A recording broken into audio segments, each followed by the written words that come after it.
अगर आपके भी मॉक में नंबर नहीं बढ़ रहे हैं तो ये वीडियो आपके लिए, तो जल्दी से इस वीडियो को सेव और अपने फ्रेंड्स को शेयर कर दीजिए जो भी मॉक टेस्ट में नंबर बढ़ाना चाहता है। मॉक टेस्ट में नंबर बढ़ाने का सिर्फ सिंपल सा तरीका है। सबसे पहला होता है कि उसमें अच्छे से आप एनालिसिस करिए। एनालिसिस आप जैसे जीके का एनालिसिस कर रहे हैं तो जीके का एनालिसिस नॉर्मल सी बात है कि आप जैसे कोई टॉपिक आ गया, उस टॉपिक से क्वेश्चन है तो आपको उसके इर्द गिर्द क्वेश्चनों को तैयार करके रख लेना है। बाकी जो सबसे बड़ा चैलेंजिंग पोर्शन होता है मॉक टेस्ट का एनालिसिस करने में वो होता है मैथ और रीजनिंग का। खासकर मैथ का तो बहुत ही ज्यादा होता है क्योंकि आप मॉक टेस्ट लगा रहे हैं और मॉक टेस्ट लगाने के बाद जब आप आपके सवाल कोई गलती निकलती हो और आप उसके सॉल्यूशन देखते हो तो काफी ज्यादा बड़े बड़े सॉल्यूशन रहते हैं। तो उस बड़े सॉल्यूशन को कैसे आप शॉर्ट वे में सीख सकते हैं उसके लिए मैं आपको एक ट्रिक या आप इसे स्ट्रेटेजी भी कह सकते हैं, आप मैं पर्सनल लेवल पे आपको बता देता हूँ, आपको कोई नहीं बताएगा। अगर आप बिगिनर्स हैं तो ये आपके लिए रामबाण है। और अगर आपके मॉक में नंबर बढ़ाना चाहते हैं तो भाई आपके इसी टेक्निक से आप नंबर बढ़ा सकते हैं।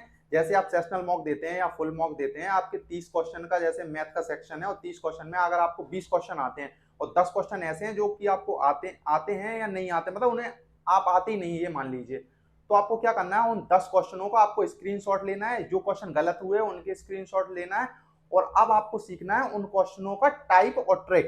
कैसे सीखना है, सबसे पहले आपको इनको जो स्क्रीनशॉट लिया आपको गूगल पे जाकर उन्हें पेस्ट कर देना है। गूगल पे एक गूगल वो होता है स्कैन करने के लिए कि वो आपके क्वेश्चन को स्कैन कर लेता है। फिर वहां पे आता है, एक आता है टेक्स्ट बुक का सॉल्यूशन, दूसरे नंबर पे आता है डाउट नट्स का सॉल्यूशन, जहां पे एक टीचर आपको या टीचर्स आपको बताएगा कि इस सवाल को ऐसे लगाते हैं। तो अगर आप उस टेक्निक से अगर आप सीखेंगे उस टाइप के, अगर आप 10 सवाल रोज सीखते हैं और आपके 25 मॉक दिया, आपने 250 सवाल सीख लिए, 10 का मल्टीप्लाई कर दो कि 25 में 250 हो जाएंगे, 250 क्वेश्चन आपने सीख लिया। और आप जानते हैं कि मॉक में जो क्वेश्चन आते हैं वो एग्जाम ओरिएंटेड होते हैं। अगर आप वो डेली अगर आप ऐसा करेंगे और 6 महीने तक आपने कंटिन्यू ऐसा कर लिया तो भाई ये समझ लीजिए कि आपके मॉक में नंबर, आप किसी भी एग्जाम में बैठ जाइए भाई, आपके मॉक में आप क्वेश्चन को अटेम्प्ट ही कर लेंगे। और जो आप सीखेंगे ना जो सॉल्यूशन भाई वो बहुत शॉर्ट अप्रोच में होता है और आपके दिमाग में परमानेंट के लिए बैठ जाता है क्योंकि आपने वो सवाल गलत किया हुआ होता है या छोड़ा हुआ होता है। ट्रिक को आप फॉलो कर सकते हैं। बाकी जिसको मेरे पर भरोसा नहीं है भाई, मैं आपको भरोसा दिलाता हूँ, अब 20 दिन तक आप इस चीज को ट्राई करके देखिए, आपके डेफिनेटली आपको चीजें समझ में आएंगी और आपके नंबर बढ़ेंगे। नंबर भाई ऐसे ही बढ़ते हैं, आपको सीखनी होती है वो चीजें। आप ये नहीं कि आपने सॉल्यूशन देख लिया और पढ़ा बस, उसे लगाया नहीं, सिर्फ देख लिया बस, देखा हाँ इस सवाल को ऐसे लगाते हैं बस हो गया। कुछ नहीं भाई, आपको वीडियो देखनी पड़ेगी उसके ऊपर, उस सवाल के ऊपर कि सवाल को ऐसे लगाते हैं। अगर आप ये 20 दिन तक करते हैं तो आप डेफिनेटली मान लीजिए कि आपको चीजें ठीक होने वाली हैं आपके और मॉक में नंबर बढ़ने वाले हैं।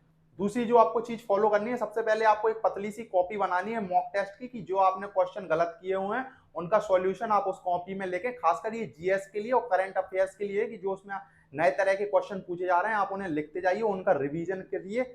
आप ऐसे करके सिर्फ इन्हीं की अगर कॉपी बना लेंगे तो आप जिस भी मॉक में बैठेंगे तो आपको इसी टाइप के क्वेश्चन आपको देखने के लिए मिलेंगे। तो इस चीज को भी फॉलो करना मत भूलिए। और एनालिसिस सबसे ज्यादा इंपॉर्टेंट है। एनालिसिस ऐसा ही किया जाता है कि आपने एनालिसिस किया, क्वेश्चन गलत हुआ, आपको समझ नहीं आता, उसका सॉल्यूशन उस कॉपी पतली सी कॉपी में लिया, मॉक फर्स्ट का सॉल्यूशन, मॉक सेकंड का सॉल्यूशन, इस टाइप से आप इस चीजों को फॉलो कीजिए और लिखिए।